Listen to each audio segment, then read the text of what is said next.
August 1985, while Richard Ramirez was coming to the end of his murder spree in California, he visited the Los Angeles Central Library looking for books on astrology and torture. The librarian, Glenn Creason, was terrified to make eye contact with the creepy guy wearing a black Jack Daniels t-shirt and dirty jeans. That same librarian was working at the massive library of over 1.2 million books when on April 29, 1986, it went up in flames. Thankfully, nobody died, but over 400,000 books, or 20% of the holdings, were destroyed in a huge blaze that lasted for 7 hours, causing $22 million worth of damage, or $50 million in today's money, to the largest library west of the Mississippi River. This included all of the books about the Bible, Christianity, and church history, an 1860 edition of Don Quixote, all biographies of subjects H through K, all of the unbound manuscripts in the science department, all works by Shakespeare, and 12,000 cookbooks in the country's biggest collection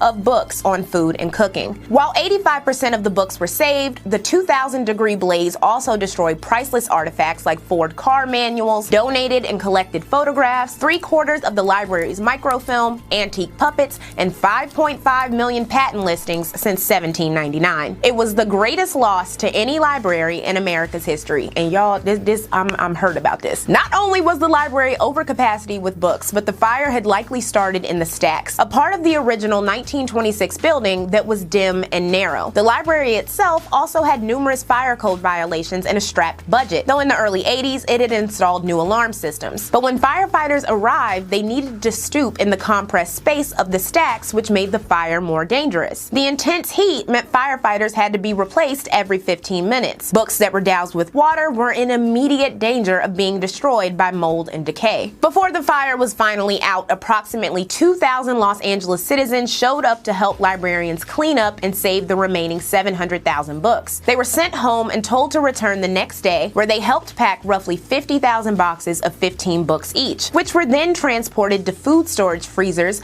lent by businesses to save them. An aerospace manufacturer invented a process to save the approximately 700,000 books that were wet and/or smoky, though not all were salvageable. A Save the Books campaign raised $10 million through children, businessmen, and a 48-hour telethon to help replace the $14 million worth of books that were lost. Electrical fires from older buildings as well as arson was a major problem in LA, with 5,400 fires reported in LA alone in 1986. Many of the suspected arsons went unsolved, like the Central Library fire, despite a $30,000 reward. There had been 200 patrons and approximately 200 personnel in the building the morning of the fire. One man, an aspiring actor named Harry Peake, was the prime suspect. Officers say they got the tip after distributing this composite drawing of a man seen in the library area where the fire started. He was arrested but never indicted, and the library book by Susan Orlean cast doubt on whether or not the fire was arson to begin with. I have nothing to say. Just thank God our system protects the innocent. Mysteriously, the library saw 2 more fires before the end of 1986. One was an accident with a clear cause, and the other was a suspected arson on September 3rd